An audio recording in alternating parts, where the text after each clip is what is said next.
Hello বন্ধুরা, প্রেম সম্পর্কিত কিছু বলতে চাই। আপনারা যারা প্রেম করছেন এবং ভবিষ্যতে প্রেম করবেন তাদের উদ্দেশ্যে আমার এই কথা বলা। কিভাবে প্রেম করবেন, কিভাবে প্রেম করলে প্রিয়জনের সাথে আপনার সম্পর্ক আরও গভীর হবে, এই বিষয়ের উপর ভিত্তি করে আজকের এই ভিডিও। তাই শুরু থেকে শেষ পর্যন্ত দেখবেন, পেয়ে যাবেন আপনার প্রেমের সম্পর্কের সমাধান।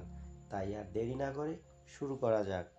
প্রেমে ভালো থাকতে কেমন হওয়া উচিত সম্পর্কের সমীকরণ? সম্পর্কের সমীকরণ ঠিক কতটা মজবুত হবে তা শুধু একে অপরের প্রতি ভালোবাসার গভীরতার উপর নির্ভর করে না। ভালোবাসা ছাড়াও সম্পর্ক দীর্ঘস্থায়ী করতে আরও কয়েকটি বিষয় মাথায় রাখতে হয়।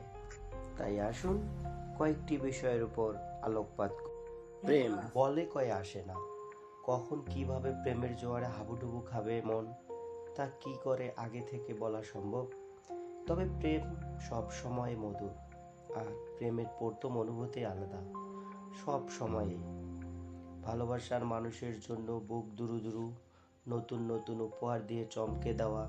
প্রথম প্রেমে বাধাহীন আবেগ থাকে, সঙ্গীর জন্য অনন্তহীন অপেক্ষা থাকে, দু চোখে স্বপ্ন থাকে।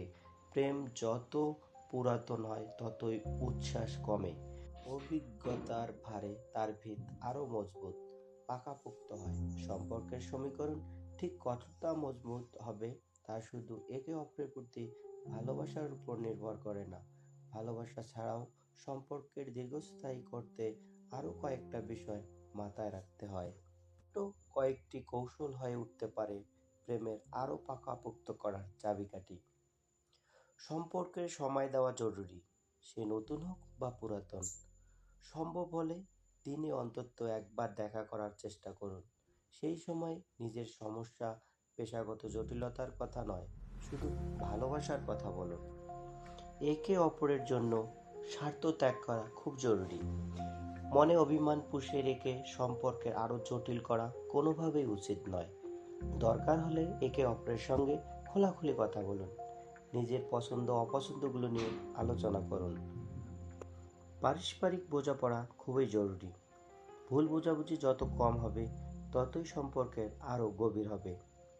সম্পর্কে ওঠানামা থাকবেই, তাই সম্পর্ক ভালো রাখতে একে অপরের প্রতি বিশ্বাস রাখাটা জরুরি।